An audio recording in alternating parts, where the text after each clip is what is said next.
ang sa inyong reaksyon karon sa simbahan niining korupsyon nga scandalous karon sa Pilipinas, Father? Isa ra gyud kabuk ang kuan ang panawagan sa simbahan.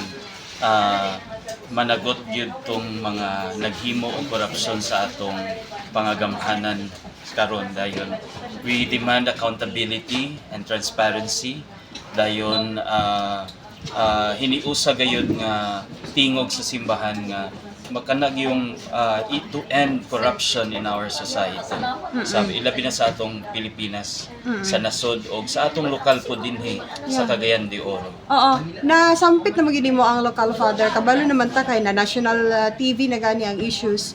Example, kini Mega Health Center karon. Naunta to'y mag-rally gahapon pero wa na dayon kay ang ilalang with spray rally para ipatubag asa gini ang budget nasa simbahan karon, local government na gid karon ang na-engage ani nga issue.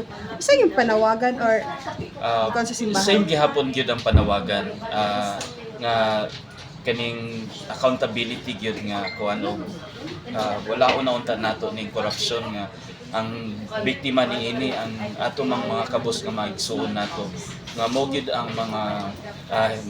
ang mga maigo sa tanan gyud nga mga corruption bitaw. So kana siya dayon kining kuan kay no anang grabe karon nga ang mga panghitabo ba nga maka-discourage gyud kaayo no nga mga tanan nga mga forms of corruption ba apan ang simbahan pod kauban sa CBCP ang panawagan nga in order for us to change our country and our society, we have to also change our hearts.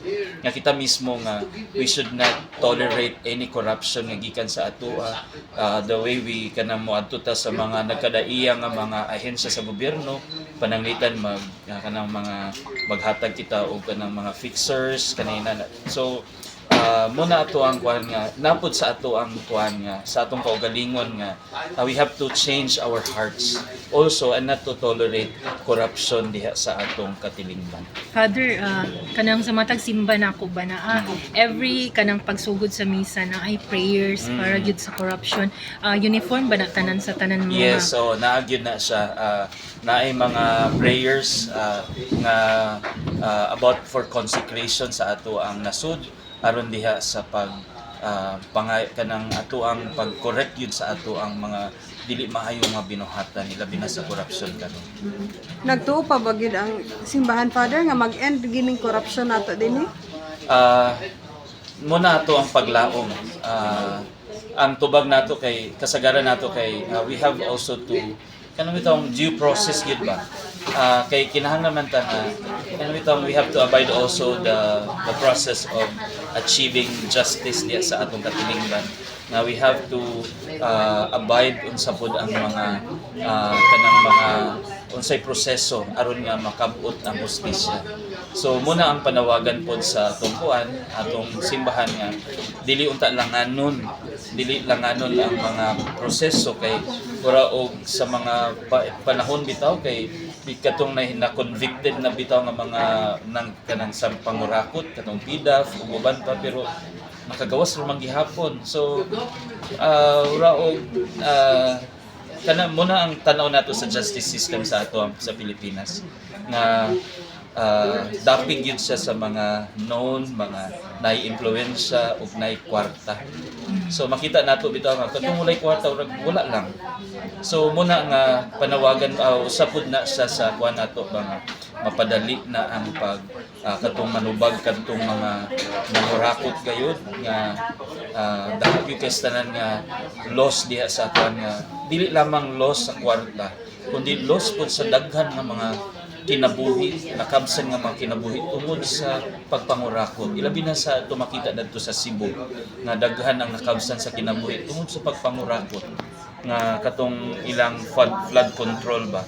So daghan kaayo ang nangaangin karon tungod sa ning flood control nga mga ghost projects nga mga anomalya. So daghan kaayong mga factors gyud nga subok kaayo gyud nga pamalandungan nga mo kini ang picture hulagway sa ato ang nasod nga grabe ang korupsyon. So daghan kaayo nangaangin nga mga og nakabsan nga mga kinabuhi. ilabi sa atong mga igsoon nga mga kabus. Father, your message for the people of Cagayan de Oro, labi na karon nga grabe ka hagit kaayo ni sa ato ang mga proyekto nga unfinished, daghan pud kay kanang basurang issue, daghan Yes, pud kay oo. flood and traffic. So I think that sa mensahe gyud sa simbahan gyud nga we should not ano bitaw mahimutang accomplish bitaw or murag mo thrive kita mo hinungdan mo thrive ang corruption. Ilabi na gyud nga magpili ta sa mga maayo nga mga lideres. Dili na nato to isubli pag butang diha sa ilang pangagamhanan diha kadtong mga kurakot nato nga mga we should learn from our past ba kay murag dili man taga ka learn sa atong mga past ba nga mga mura gihapon ang mga naong sa mga atong ibang butaran nga mga kurakot, so we will suffer. So kana lang na mag-start gid sa atong kaugalingon, change of heart nga dili unta nato i-tolerate nga mo thrive kining corruption sa ginagmay hangtod sa dinagko kay diha man gid magsugod sa ginagmay kay sometimes kita man mo ay nahimong kanang bitaw ura og usa nga mo thrive bitaw na ang corruption because of our doing usa nga we have to stop all forms of corruption nga dili nato i-tolerate kana ug mo kana ang panawagan sa ato ang CBCP ay labi na sa ato ang president nga si Cardinal Ambo David nga we have to, in order for us to end the corruption is we have to first kanang diya sa atong kaugalingon nga i-end nato hinay-hinay little by little kay dili man ni siya ingon nga overnight process of mawala kining corruption kundi hinay-hinay, and we have to trust in God's providence. So kana siya atong amo na ang mensahe nato karon.